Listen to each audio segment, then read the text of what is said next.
નમસ્કાર વિદ્યાર્થી મિત્રો, આજે આપણે અનુમાનની દિવાલના શ્લેષ્મ સ્તરની ચર્ચા કરીશું. તો અનુમાનની દિવાલના શ્લેષ્મ સ્તર વિશે નોંધ લખો.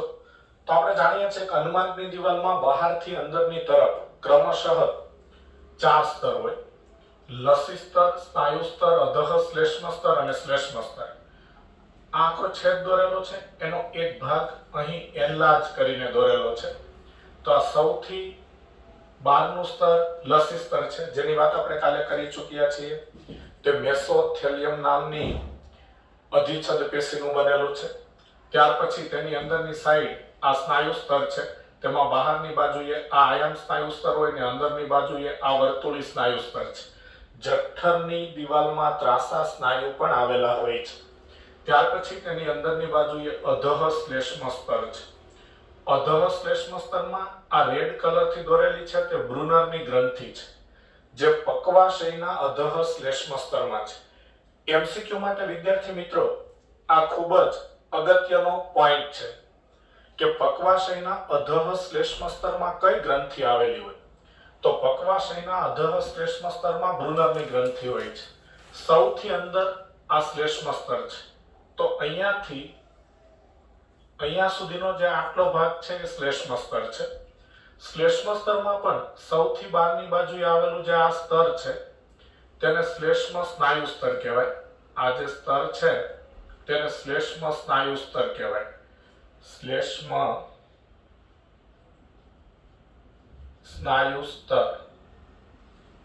તો શ્લેષ્મ સ્તર એ શ્લેષ્મ સ્નાયુ સ્તર આ સંયોજક પેશીનું પડ હોય છે. સંયોજક પેશીનું પડ અને આ જે વાંકા ચૂકું પડ છે એને અંતઃછદ કહેવાય. તો એ અંતઃછદનું બનેલું છે. એટલે શ્લેષ્મ સ્તર છે એમાં પણ 3 પેટા સ્તર હોય છે: આ શ્લેષ્મ સ્નાયુ સ્તર, આ સંયોજક પેશીનું પડ અને આ અંતઃછદ. ઓકે. શ્લેષ્મ સ્તર પાચન માર્ગની દિવાલનું સૌથી અંદરનું સ્તર છે અને તે અનુમાનના પોલાણની ફરતે આવેલું છે. તો આપણે આકૃતિમાં જોઈ શકીએ છીએ કે આ સૌથી અંદરનું શ્લેષ્મ સ્તર છે. તો એ અનુમાર્ગની દિવાલનું સૌથી અંદરનું સ્તર છે અને ત્યાર પછી અનુમાર્ગનું પોલાણ આવી જાય, અનુમાર્ગની ગુહા આવી જાય. એટલે શ્લેષ્મ સ્તર અનુમાર્ગની ગુહાની ફરતે આવેલું હોય છે. શ્લેષ્મ સ્તર જઠરમાં અનિયમિત આકારની ગળીઓ બનાવે છે. તેને જઠર ગ્રંથિ કહેવામાં આવે છે. તો આ આકૃતિમાં જ આપણે જોઈ શકીએ છીએ. ધારો કે આ જઠરનો આડો છેદ લીધેલો છે. તો જઠરની દિવાલનું શ્લેષ્મ સ્તર આવી અનિયમિત આકારની ગળીઓ બનાવે. આ ગળીઓ બનાવે તેને જઠર ગ્રંથિ કહેવાય. અહીંયા પણ આકૃતિમાં આપણે આ રીતે જોઈ શકીએ છીએ. આવી અનિયમિત આકારની ગળીઓ બનાવે જઠરની દિવાલનું શ્લેષ્મ સ્તર. તો શ્લેષ્મ સ્તર જઠરમાં અનિયમિત આકારની ગળીઓ બનાવે છે તેને જઠર ગ્રંથિ કહેવાય છે. આ ચેપ્ટરમાં આગળ પણ આપણે જઠર ગ્રંથિની રચનાની વાત કરવાના છીએ. નાના આંતરડામાં શ્લેષ્મ સ્તર નાના આંગળી જેવા પ્રવર્ધો ઉત્પન્ન કરે છે. તેને રસાંકુરો કહેવાય છે. તો આ નાના આંતરડાનું શ્લેષ્મ સ્તર છે. તેમાં આવા આંગળી જેવા પ્રવર્ધો ઉત્પન્ન થાય છે. આ દરેક પ્રવર્ધને રસાંકુર કહેવાય છે. રસાંકુરો હંમેશા શોષણનું કાર્ય કરે, કોઈ પણ દ્રવ્યોનું શોષણ કરે. એટલે રસાંકુરો એવો શબ્દ કોઈ પણ જગ્યાએ આવે તો આપણે સમજી શકીએ કે રસાંકુરો એ એવી રચના છે કે જે કોઈ દ્રવ્યોનું શોષણ કરે છે. તો નાના આંતરડામાં શ્લેષ્મ સ્તર નાના આંગળી જેવા પ્રવર્ધો ઉત્પન્ન કરે છે તેને રસાંકુરો કહેવાય છે. તો આંગળી જેવા પ્રવર્ધો ઉત્પન્ન થાય છે, આ દરેક પ્રવર્ધ તેને રસાંકુર કહેવાય. આ એક રસાંકુર, આ બીજો રસાંકુર, આ ત્રીજો રસાંકુર. ખૂબ મોટી સંખ્યામાં આવા રસાંકુરો હોય છે. રસાંકુરોની સપાટી પર જોવા મળતા કોષોમાંથી સૂક્ષ્મ પ્રવર્ધો ઉત્પન્ન થાય છે.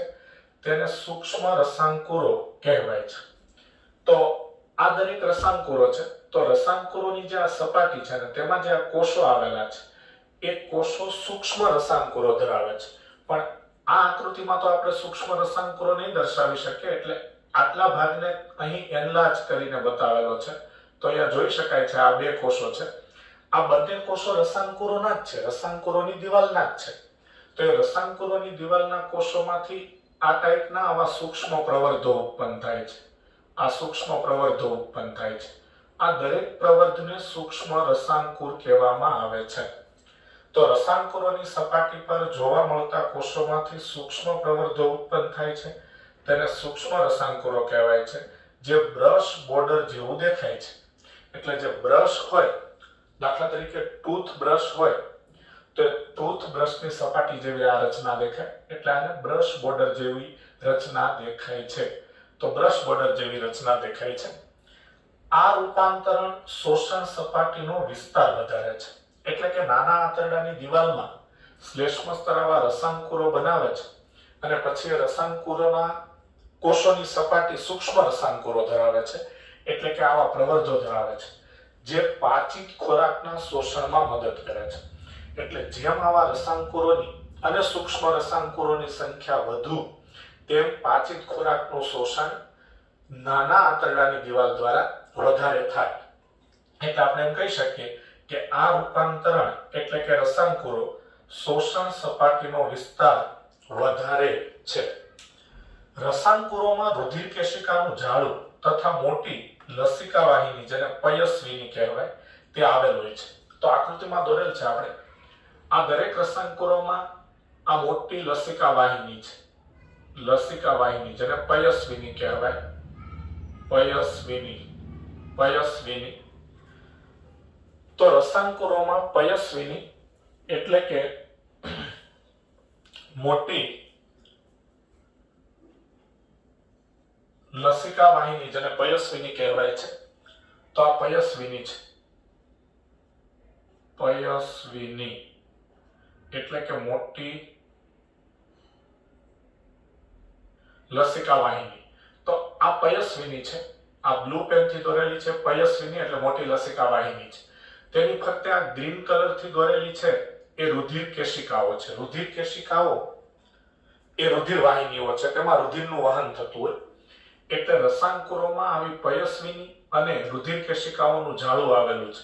તો આ દરેક રસાંકુરોમાં પયસ્વિની એટલે કે મોટી લસિકા વાહિની અને આ રુધિર કેશિકાઓ છે, રુધિર કેશિકાઓનું જાળું આવેલું હોય છે. રુધિર કેશિકામાં રુધિર વહેતું હોય અને પયસ્વિની એટલે કે લસિકા વાહિનીમાં લસિકા નામનું પ્રવાહી વહેતું હોય. તો આપણે જે ખોરાક લઈએ છીએ એ ખોરાકનું પાચન થાય ત્યારે પાચિત ખોરાકમાંથી જે ચરબીના અણુ હોય, પાચિત ચરબીના અણુ હોય એટલે કે ફેટી એસિડ અને ગ્લિસરોલ હોય, એનું વહન લસિકા વાહિનીમાં થાય. ફેટી એસિડ અને ગ્લિસરોલનું વહન લસિકા વાહિનીમાં થાય. અને એ સિવાયના જે દ્રવ્યો હોય, કાર્બોદિત પદાર્થ, પ્રોટીન, ન્યુક્લિક એસિડ, એમનું પાચન થવાથી જે પોષક દ્રવ્યો છૂટા પડેલા હોય તેનું વહન રુધિર કેશિકાના રુધિર દ્વારા થાય. એટલે દરેક રસાંકુરોમાં આવી મોટી લસિકા વાહિની, જેને પયસ્વિની કહેવાય છે, એ પયસ્વિની તથા આ રુધિર કેશિકાઓનું જાળું હોય છે. એટલે કે રુધિર કેશિકાઓ આવેલી હોય છે. તો રસાંકુરોમાં રુધિર કેશિકાનું જાળું તથા મોટી લસિકા વાહિની એટલે પયસ્વિની હોય છે. લસિકા વાહિનીમાં લસિકા નામનું પ્રવાહી વહે છે, જેમાં પાચિત ચરબીના અણુનું વહન થાય છે. રુધિર કેશિકાઓમાં રુધિર વહે છે, જે પાચિત ચરબી સિવાયના દ્રવ્યોનું શોષણ કરવામાં મદદ કરે છે. શ્લેષ્મ સ્તર ગોબલેટ કોષો ધરાવે છે, જે શ્લેષ્મનો સ્ત્રાવ કરે છે. આ શ્લેષ્મ ઘર્ષણ નિરોધક છે. તો સમગ્ર અન્નમાર્ગના શ્લેષ્મ સ્તર પર ગોબલેટ કોષો હોય. 7મા ચેપ્ટરમાં પણ આ નામ આવેલું. એક કોષી શ્લેષ્મ ગ્રંથિઓ એ શ્લેષ્મનો સ્ત્રાવ કરે. એટલે શ્લેષ્મનો સ્ત્રાવ કરતા કેટલાક ગોબલેટ કોષો હોય છે. દાખલા તરીકે આ જઠર ગ્રંથિ દોરેલી છે, તો આમાંથી એક જઠર ગ્રંથિને આપણે આ રીતે એનલાર્જ કરીને જોઈએ તો આ જઠર ગ્રંથિની દિવાલ છે.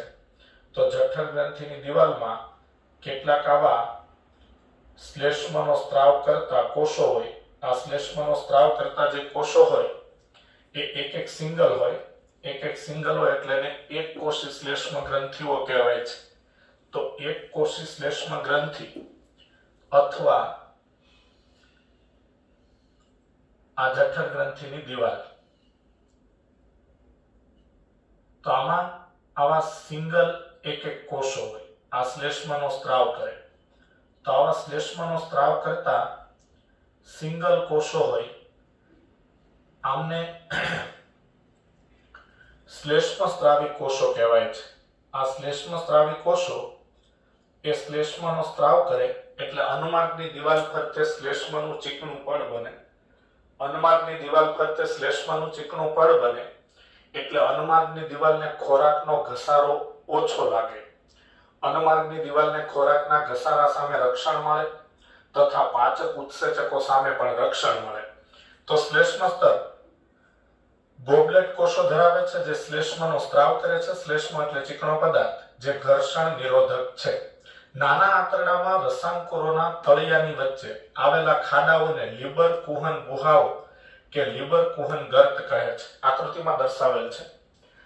આ રસાંકુર છે, આ એક રસાંકુર છે, આ બીજો રસાંકુર છે. તો દરેક રસાંકુરોના તળિયાના ભાગે એટલે કે નીચેના ભાગે આ ખાડા જેવો ભાગ છે.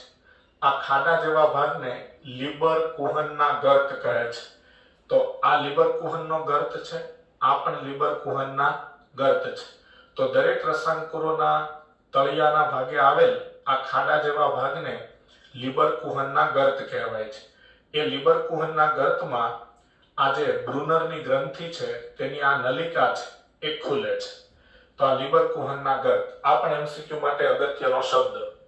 નાના આંતરડાના રસાંકુરોના તળિયાની વચ્ચે આવેલા ખાડા જેવા ભાગને કે ખાડા જેવી રચનાને શું કહેવાય છે?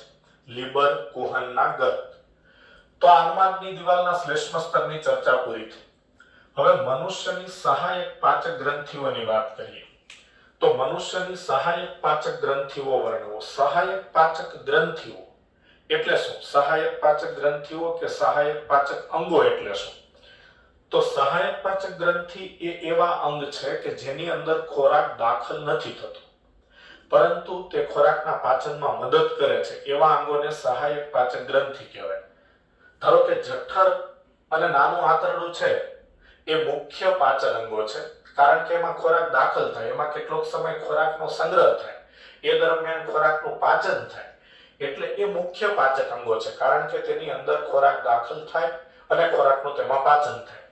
પણ સહાયક પાચક ગ્રંથિઓ એવા અંગ છે કે જેની અંદર ખોરાક દાખલ નથી થતો પરંતુ તે ખોરાકના પાચનમાં મદદરૂપ થાય તેવા પ્રવાહી પદાર્થોનો સ્ત્રાવ કરે છે. આવા અંગોને સહાયક પાચક ગ્રંથિઓ કહેવાય છે. તો મનુષ્યમાં 3 પ્રકારની સહાયક પાચક ગ્રંથિઓ છે: લાળ ગ્રંથિ, યકૃત અને સ્વાદુપિંડ. પહેલા વાત કરીએ લાળ ગ્રંથિ. તો લાળ ગ્રંથિ 3 જોડ છે. 3 પ્રકારની હોય અને દરેકની એક એક જોડ હોય.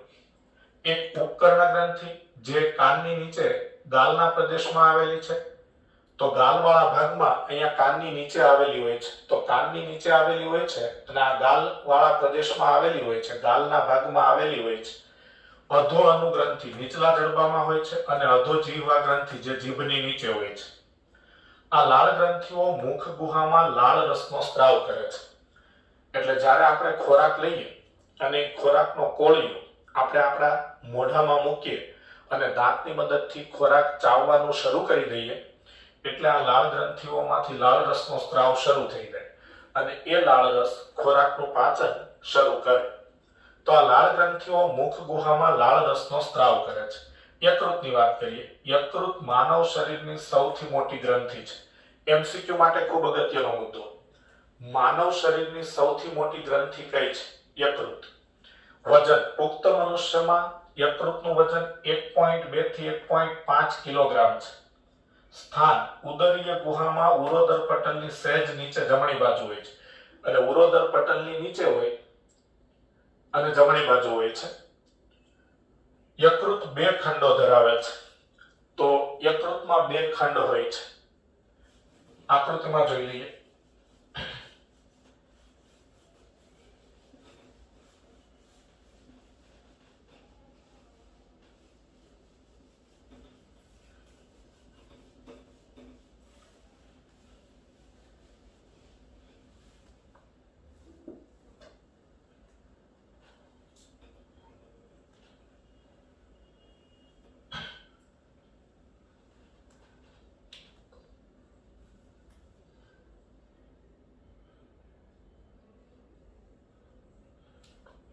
તો આ રીતે આ યકૃતમાં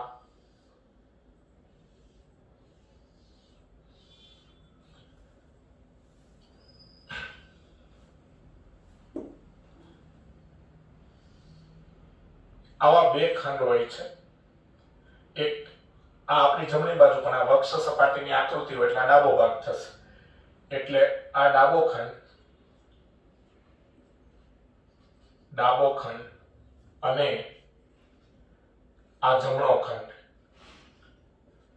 તો યકૃત બે ખંડોનું બનેલું છે, ડાબો ખંડ અને જમણો ખંડ. તો યકૃત બે ખંડો ધરાવે છે. યકૃત ખંડિકા યકૃતનો રચનાત્મક અને ક્રિયાત્મક એકમ છે. એટલે યકૃત અસંખ્ય યકૃત ખંડિકાઓનું બનેલું છે. દાખલા તરીકે યકૃત ખંડિકા છે એ આવી ષટકોણ આકારની યકૃતની અંદર હોય છે. ખૂબ મોટી સંખ્યામાં આવી યકૃત ખંડિકા યકૃતની અંદર હોય છે. હવે એક યકૃત ખંડિકાને આપણે અહીંયા એનલાર્જ કરી અને દોરીએ તો આ ટાઈપની આ યકૃત ખંડિકા હોય. આ યકૃત ખંડિકા છે. આ યકૃત ખંડિકાની દિવાલ છે. તેમાં આ રીતે આ બધા યકૃત કોષો, આ યકૃત કોષો છે. તો આ યકૃત કોષો એક હરોળમાં ચુસ્ત રીતે ગોઠવાયેલા હોય છે. તો આ બધા યકૃત કોષોની હારમાળા હોય છે. અહીંયા કોષો નથી દર્શાવતા, પણ આ યકૃત કોષોની હારમાળા છે. કરોડો યકૃત કોષો એક યકૃત ખંડિકામાં હોય છે. તો યકૃત ખંડિકા, આવી અસંખ્ય યકૃત ખંડિકાઓ યકૃતમાં હોય છે. તો આ યકૃતની અંદર આવી યકૃત ખંડિકાઓ હોય છે અને દરેક યકૃત ખંડિકામાં આવા યકૃત કોષો એક હરોળમાં બાજુમાં ચુસ્ત રીતે ગોઠવાયેલા હોય છે. તો યકૃત ખંડિકા યકૃતનો રચનાત્મક અને ક્રિયાત્મક એકમ છે. તેમાં એક હરોળમાં એટલે કે હરોળ સ્વરૂપે ચુસ્ત રીતે ગોઠવાયેલા યકૃત કોષો હોય છે. તો આકૃતિ આપણે હમણાં સમજતા હતા ત્યારે વાત કરી કે આ એક યકૃત ખંડિકા છે. તો યકૃત ખંડિકામાં આવા યકૃત કોષો બાજુમાં ચુસ્ત રીતે ગોઠવાયેલા હોય છે. દરેક યકૃત ખંડિકાની ફરતે પાતળું સંયોજક પેશીનું આવરણ હોય છે. તેને ગ્લિસનની પુટિકા કહેવાય છે. ગ્લિસન નામના વૈજ્ઞાનિકે આ શોધ કરેલી. ગ્લિસન નામના વૈજ્ઞાનિકે આ શોધ કરેલી એટલે તેને ગ્લિસનની પુટિકા અથવા ગ્લિસન્સ કેપ્સ્યુલ ઇંગ્લિશમાં કહેવાય છે. તો આ રીતે આ યકૃત ખંડિકા છે. તો આ યકૃત ખંડિકાની ફરતે આવું પાતળું સંયોજક પેશીનું આવરણ હોય છે. તો આ પાતળું સંયોજક પેશીનું આવરણ હોય છે એને કહેવાય ગ્લિસનની પુટિકા. હા, આ યકૃતનો આખો ખંડ છે. તો આ યકૃતનો જે આ ખંડ છે એની ફરતે પણ આવું પાતળું સંયોજક પેશીનું આવરણ હોય. આને પણ ગ્લિસનની પુટિકા કહેવાય.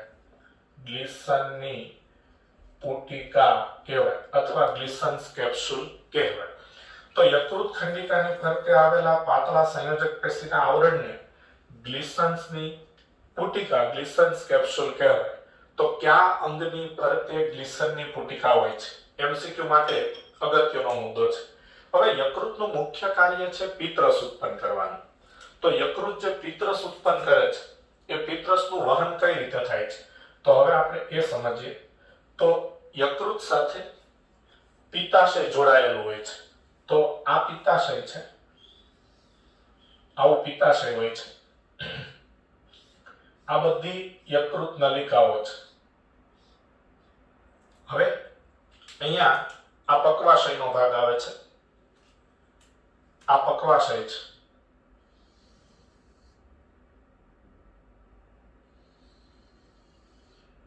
પક્વાશય એટલે કે નાના આંતરડાનો શરૂઆતનો ભાગ.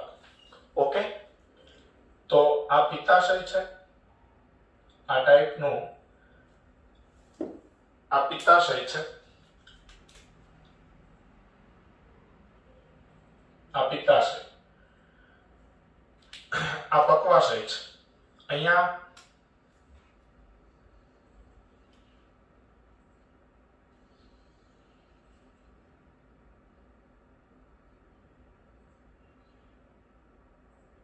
આ સ્વાદુપિંડ છે. હવે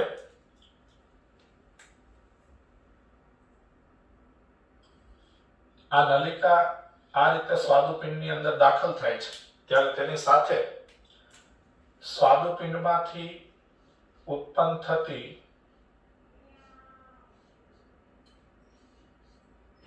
આ જે બધી નલિકાઓ છે એ જોડાય છે અને છેવટે આ નલિકા અહીંયા પક્વાશયમાં ખુલે છે. તો આ નલિકા અહીંયા પક્વાશયમાં ખુલે છે આ રીતે. ઓકે, તો આ પક્વાશય છે, પક્વાશય. આ સ્વાદુપિંડ છે, સ્વાદુપિંડ. આ યકૃત નલિકા છે, યકૃત નલિકા. આ પિત્તાશય છે, પિત્તાશય.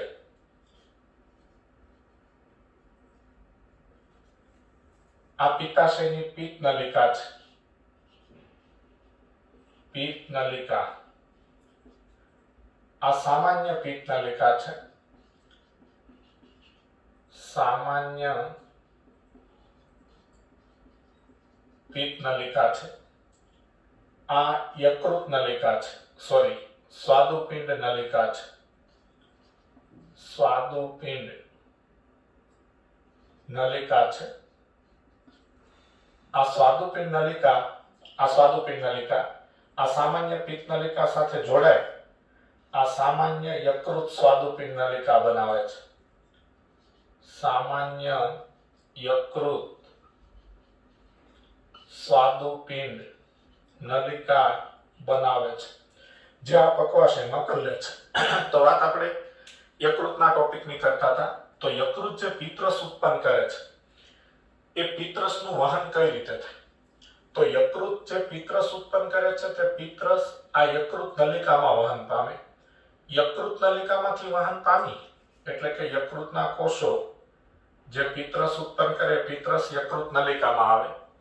યકૃત નલિકામાં પિત્તરસ વહન પામી, યકૃત નલિકા બરાબર, એમાં વહન પામી અને પિત્તાશયમાં આવે છે, પિત્તાશયમાં આવે છે. પિત્તાશયમાં પિત્તરસનો સંગ્રહ થાય છે.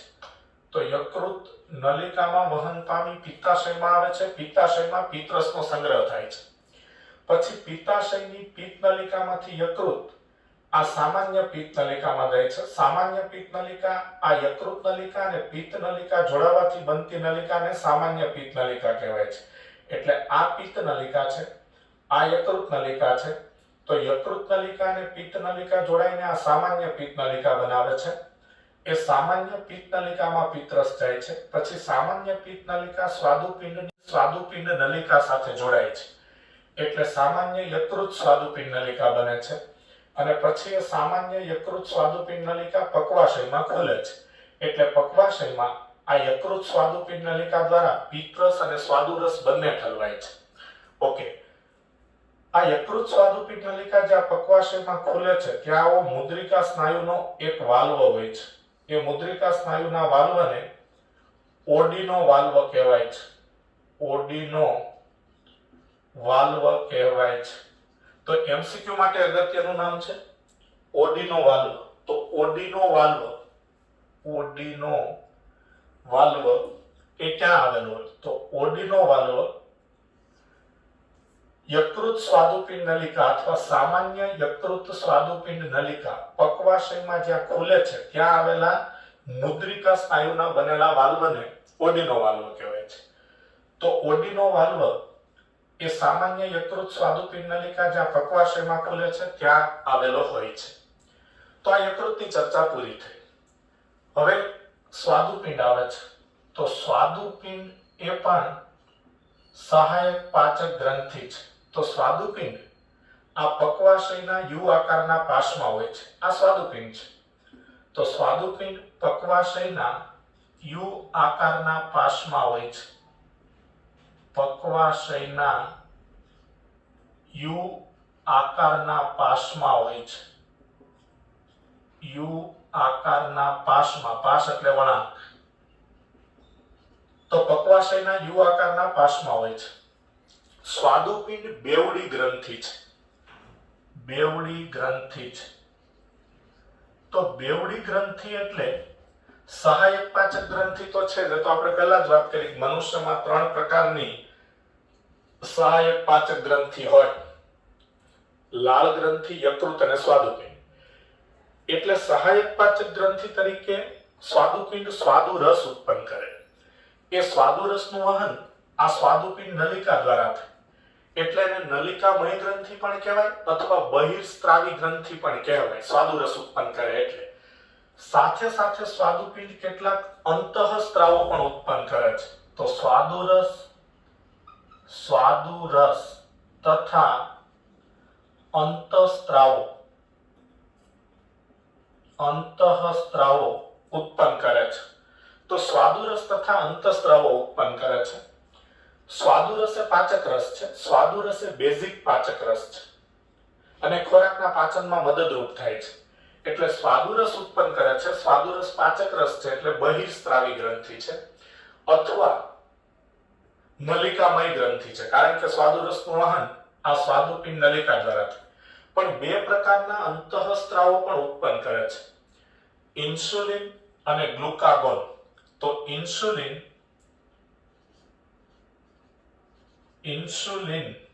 અને ગ્લુકાગોન આ બે અંતઃસ્ત્રાવો પણ ઉત્પન્ન કરે છે. અંતઃસ્ત્રાવો ઉત્પન્ન કરે છે એટલે અંતઃસ્ત્રાવી ગ્રંથિ છે અથવા નલિકા વિહીન ગ્રંથિ છે. તો આ રીતે સ્વાદુપિંડ બેવડી ગ્રંથિ છે, કારણ કે તે સ્વાદુ રસ પણ ઉત્પન્ન કરે છે જે પાચક રસ છે અને ઇન્સ્યુલિન તથા ગ્લુકાગોન જેવા અંતઃસ્ત્રાવો પણ ઉત્પન્ન કરે છે. અંતઃસ્ત્રાવી ગ્રંથિ તરીકે સ્વાદુપિંડનો ડિટેલમાં અભ્યાસ એટલે કે તેના અંતઃસ્ત્રાવો, ઇન્સ્યુલિન અને ગ્લુકાગોનના કાર્યો, એ બધી બાબતોનો અભ્યાસ આપણે 22મા ચેપ્ટરમાં કરીશું. તો આ મનુષ્યની સહાયક પાચક ગ્રંથિની વાત પૂરી થઈ.